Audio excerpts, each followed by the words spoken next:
राम स्वरूप जी लामा।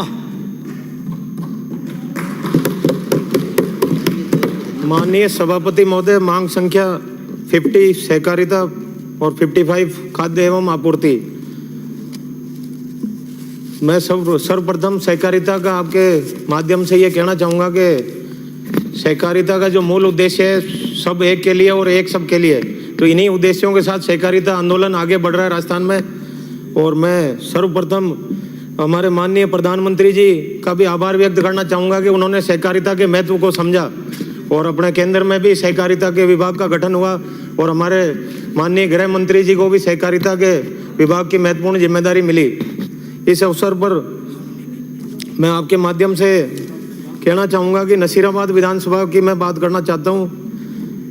जो हमारे समितियाँ हैं गोदाम विहीन, इनमें प्रमुख समितियाँ हैं 8-10 समितियाँ, इनमें भवन का निर्माण जल्दी से जल्दी हो, जिससे इन सभी समितियों पर खाद बीज भंडारण की कोई व्यवस्था हो, जिससे किसानों को परेशानी का सामना नहीं करना पड़े।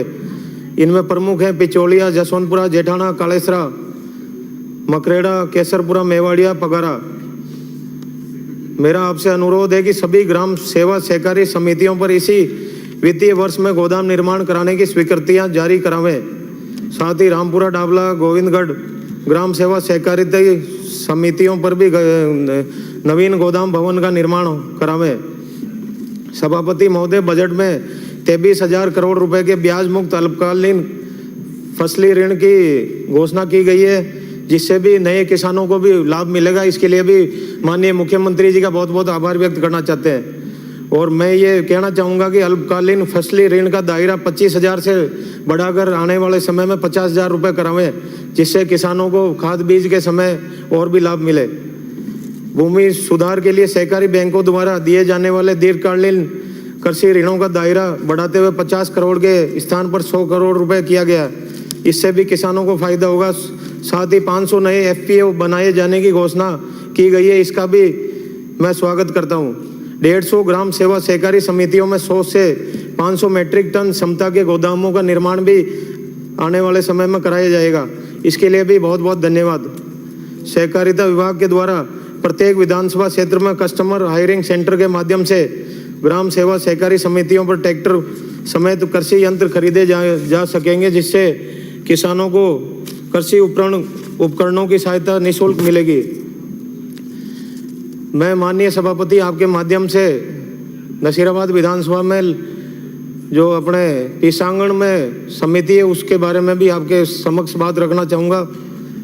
समिति में जो पूर्व में भी दैनिक नवज्योति के माध्यम से भी ये खबर पूरी उठी है और इसमें समिति के बचत बैंक जमा संबंधी गबन में सदस्यों द्वारा FDR पेटे 9 करोड़ रुपए का गबन हुआ है और saving bank account 4 crore, RD पेटे जो गरीब व्यक्ति 100 50 रुपए रोजाना जमा कराते आए हैं, इसमें कुल राशि 13 करोड़ रुपए की ये गबन बताया गया है। इसमें सोसाइटी की ऑडिट रिपोर्ट है। ऑडिट रिपोर्ट 2022-23 के मुताबिक भी स्टॉक राशि 2 करोड़ 39 लाख रुपए दर्शाया गया है और इसमें FIR भी दर्ज हुई है और FIR में जो नामजद जो है उनके माध्यम से ये जांच हो रही है। तो इसके मैं ये कहना चाहूँगा कि इसकी प्रॉपर जांच की जाए। माननीय कलेक्टर महोदय ने भी 2 बार पत्र लिखे हैं, इसमें भी उन्होंने 2 बार पत्र लिखते हुए इस मामले की गंभीरता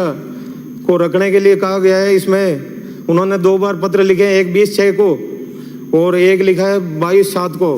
तो इन्होंने भी पूरी गंभीरता के साथ राज्य स्तरीय जांच हो इसमें, और जो उच्च अधिकारी हैं, चाहे सेंट्रल कोऑपरेटिव बैंक के कोई बड़े अधिकारी हों चाहे और भी कोई हो। एक ये दैनिक भास्कर में भी मामला उठा है, इसमें भी ये अजमेर सेंट्रल कोऑपरेटिव बैंक की पीसांगण शाखा की जांच रिपोर्ट में 19.60 करोड़ के गबन सामने आई है। तो ये सब जमा उसमें दर्शाई गई है और जमा होने के बाद भी जमा नहीं है, तो इसमें जो भी दोषी हो उन पर कार्रवाई हो। और मैं आपके माध्यम से ये पूरी फाइल पीड़ित उपभोक्ताओं की है, जो कहीं मजदूरी कर रहे हैं, कोई कहीं गुजरात से ला के पैसे जमा करा रहे हैं, कोई वहाँ पे लोकल मजदूरी कर रहे हैं, उनकी पूरी ये फाइल है, उनके नाम सहित इसमें दर्ज है। मैं ये आपके माध्यम से यहाँ पर रखना चाहूँगा माननीय मंत्री जी के सामने। तो इसमें भी टेबल भी ये पूरी आपके समक्ष टेबल करना चाहूँगा, जिससे इन पीड़ित उपभोक्ताओं को न्याय मिले और इनकी जो जमा पूंजी है वो हम भले चाहे ब्याज मुक्त नहीं दे पाए पर मूल पूंजी इनको मिले, ऐसी व्यवस्था हो। और जो भी दोषी अधिकारी हैं, चाहे वो कोई भी हो, तो उनके खिलाफ आप सख्त से सख्त कार्रवाई करें माननीय मंत्री जी। और मैं आपके माध्यम से जो केसीसी कार्ड जिसमें अपनी लिमिट है 3 लाख रुपए तक हम उसमें सब्सिडी देते हैं, तो राज्य सरकार आने वाले समय में इसको और बढ़ाए, क्योंकि बैंकों के माध्यम से कई किसान कई बार ज़रूरत के मुताबिक इसको और बढ़ाते हैं, तो इसमें भी ऋण का सब्सिडी वाला दायरा बढ़े। जो 4% गवर्नमेंट की तरफ से मिलती है वो आने वाले समय में और भी अधिक मिले, ये व्यवस्था हो। और 8000 से ज़्यादा ग्राम सेवा सहकारी समितियों व्यवस्थापकों के पद रिक्त हैं, तो इनमें भी आने वाले समय में भर्तियां हो, जिससे आम किसानों को, उपभोक्ताओं को लाभ मिले। मैं आपके समक्ष ये चीज़ें रखना चाहूँगा।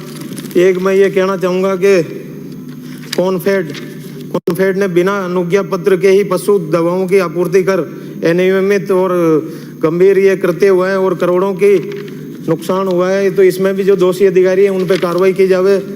सहकारी भर्ती बोर्ड के माध्यम से हमारी सरकार ये सहकारी भर्ती बोर्ड के माध्यम से ये भर्तियां करे, जिससे हमें टैलेंटेड और कुछ नए काम हम उनको प्रशिक्षित भी करें, जिससे इन्हें इस तरह की लापरवाहियां नहीं हो। और राजस्थान सहकारी समितियों में अनियमितताओं के कारण हानि की जांच राजस्थान सहकारी सोसाइटी अधिनियम 2001 की धारा 55 में प्रभावित है और अधिकारियों द्वारा समय पर जांच नहीं की जाती है, जिससे ये ऐसे परिणाम हमारे सामने आते हैं। और सरकार समयबद्ध ये जांच करवाने की व्यवस्था करे।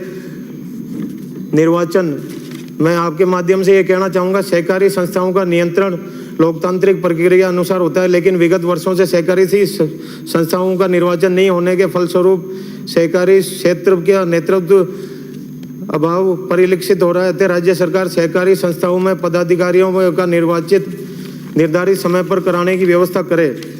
एक मैं आपके माध्यम से ये कहना चाहूँगा, समर्थन मूल्य पर जो खरीद होती है उसमें राजफेड द्वारा क्रय विक्रय सहकारी समितियों में ग्राम सेवक सहकारी समितियों के माध्यम से की जाती है।